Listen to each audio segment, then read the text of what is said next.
Jadi hasil analisis dinamis tidak bisa kita langsung gunakan, kita harus melakukan verifikasi terlebih dahulu. Time period biasanya sekitar 0,15 dari jumlah lantai.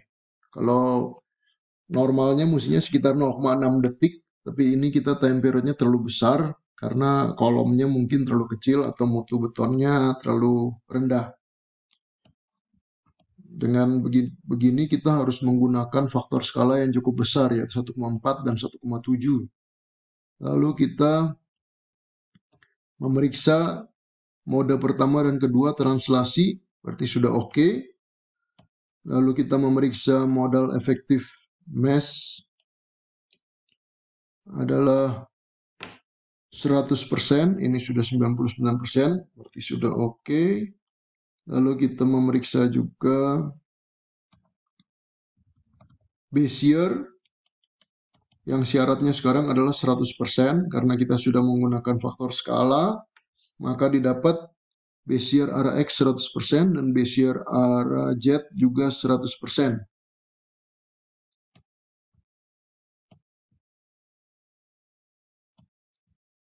Ya. Nah, kalau sudah demikian kita bisa melakukan pengecekan yang lainnya, yaitu pengecekan drift. Safe Building Displacement Drift. Kita bisa lihat drift rata-rata dan drift untuk di setiap sudutnya. Nah, ternyata karena T0-nya tadi terlalu besar, sehingga driftnya ini juga kurang masuk. Ya, ada di lantai 2 dan 3 driftnya tidak oke. Dan di lantai untuk master node-nya malah semua lantai tidak oke. Karena memang tadi T0-nya terlalu besar. Biasanya kalau T0-nya terlalu besar, maka driftnya juga tidak akan masuk. Karena itu kita akan rubah ukuran kolomnya. Jadi menjadi yang tadi 50 menjadi 60, yang 40 menjadi 50. Kita rubah di L set-nya saja. Di tabel L set-nya saja.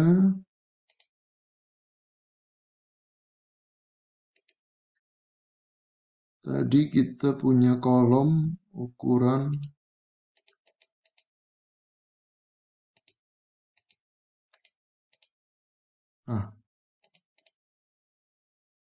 Tadi kita punya kolom ukuran 40-40 dan 50-50. Ini L set-nya adalah 47 dan 49. Kita rubah menjadi yang ini 49, yang ini 51. Jadi ini 49, ini 51. Oke. Jadi dia akan berubah langsung menjadi 50 dan 60. Ya, ukuran kolomnya akan berubah otomatis. Jadi ini udah 60 ukuran kolomnya dan ini 50. Tentu saja karena berat bangunan berubah, kita harus generate kembali building floor weight-nya. Oke. Lalu beban gempanya juga ikut berubah. Kita generate kembali beban gempanya. Compute, apply, generate. Ya, compute, apply, generate. Lalu harus semua di run ulang. File, save, file, export. Oke, continue. Oke. Analisis. Kita klik panah warna hijau. Klik analisis kembali.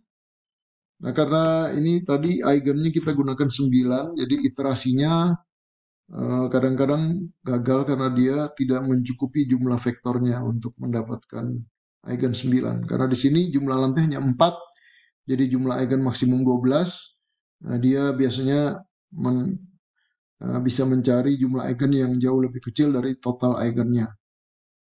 Karena itu kita klik saja no, yes, Oke. Selesai.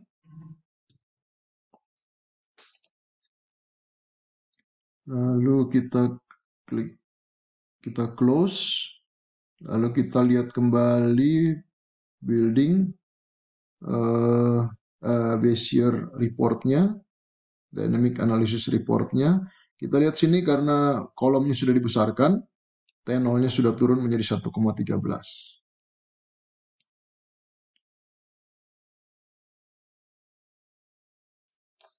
Ini modenya translasi masih, lalu ini 100%, ini 107%.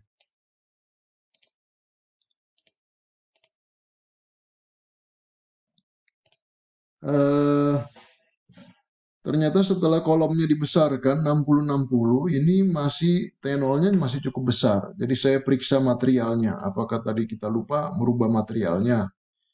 Ternyata ini memang ada materialnya masih memakai FC15. Jadi kita rubah dulu materialnya dengan FC25. Saja dia punya elastik modulusnya akan naik. Oke, lalu kita ekspor kembali, save. Ekspor kembali. Analisis. Oke, no, yes. Oke. Lalu view building dynamic output Bezier. Nah, sekarang T0-nya sudah turun jauh, jadi 0,99. Ya, taksirannya mestinya sekitar 0,6, 0,7. Ini 0,99 sudah cukup bagus. Kalau mau turun lagi, kita bisa memendekkan tinggi lantai, atau kita bisa juga menambah mutu beton. Dengan menaikkan mutu beton, maka T0-nya juga akan berkurang. Lihat sini, faktor skalanya sekarang terlalu besar, jadi 111%. Jadi kita bisa kurangi sedikit faktor skalanya, yang ini 121%. Jadi kita kurangi faktor skalanya.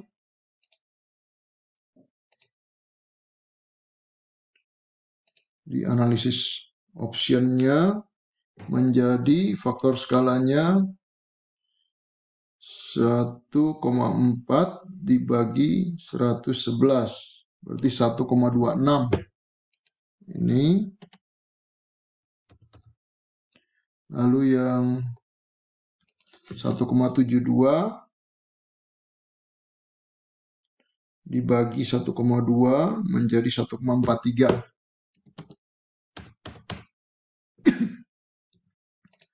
Oke, terus kita save lagi. Kita ekspor.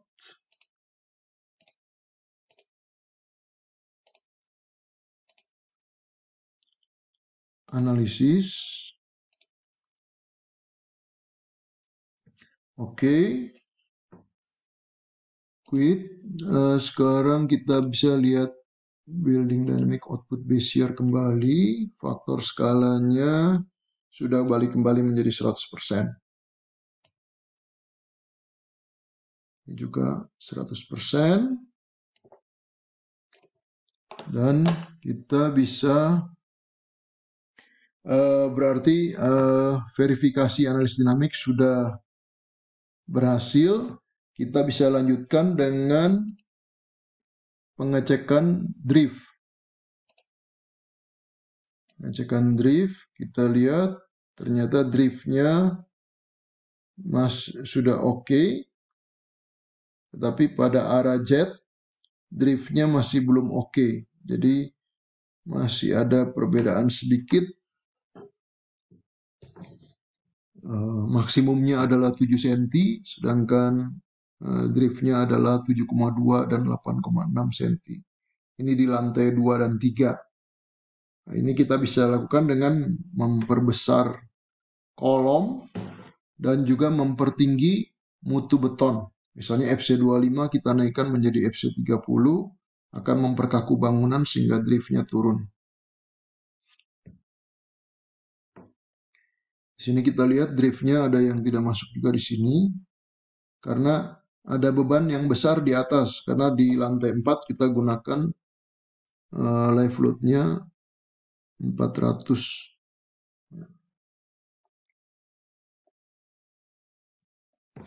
Ini kita bisa nanti memperbesar kolom kembali sebelum kita melakukan pengecekan yang lainnya. Kita cek juga safe building, story shear, dan P delta stability. Kita lihat juga untuk P deltanya, pengecekannya oke.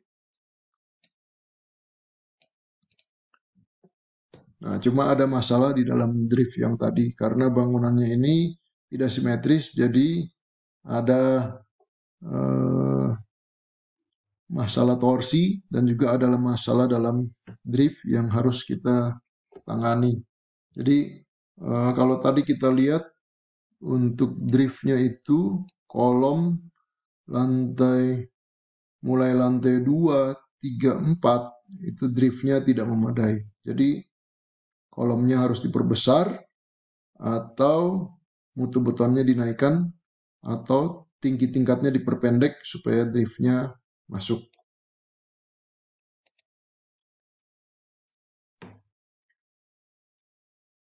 Setelah analis dinamik ini kita periksa dan sudah oke, kita bisa lakukan desain kapasitas dan juga desain fondasi seperti biasa.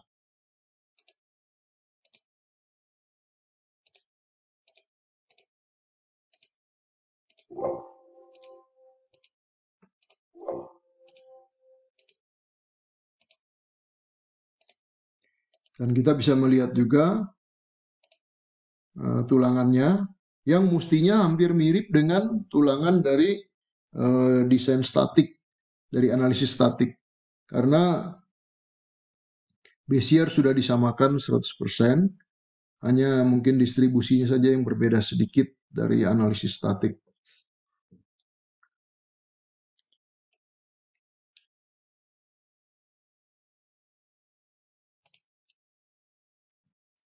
Nah, setelah desain selesai, kita bisa lakukan juga desain fondasi dan seterusnya, mengenerate gambar, mengenerate report, dan menghitung volume dan cost. Selanjutnya itu sama dengan analisis statik yang sebelumnya. Jadi perbedaannya adalah dalam analisis dinamik adalah kita merubah load contribution untuk massa, lalu kita cek analysis option untuk pilih dynamic spectrum response, lalu dynamic analysis kita masukkan jumlah eigennya berapa, 9 atau berapa sesuai dengan kebutuhan untuk mencapai effective mass factor yang sesuai. Lalu kita lakukan analisis, setelah itu kita melakukan pengecekan dengan melihat building dynamic output Bezier, di mana kita cek T0-nya jangan terlalu besar, karena kalau terlalu besar nanti driftnya akan bermasalah.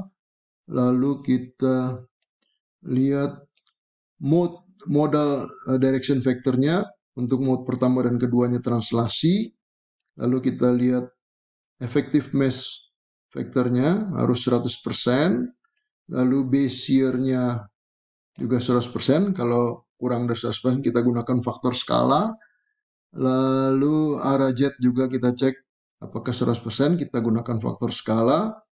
Lalu kita cek juga drift, apakah oke. Ya. Lalu kita cek juga P delta, apakah oke. Kalau sudah, kita bisa lakukan analis desain penampang dan juga run foundation design.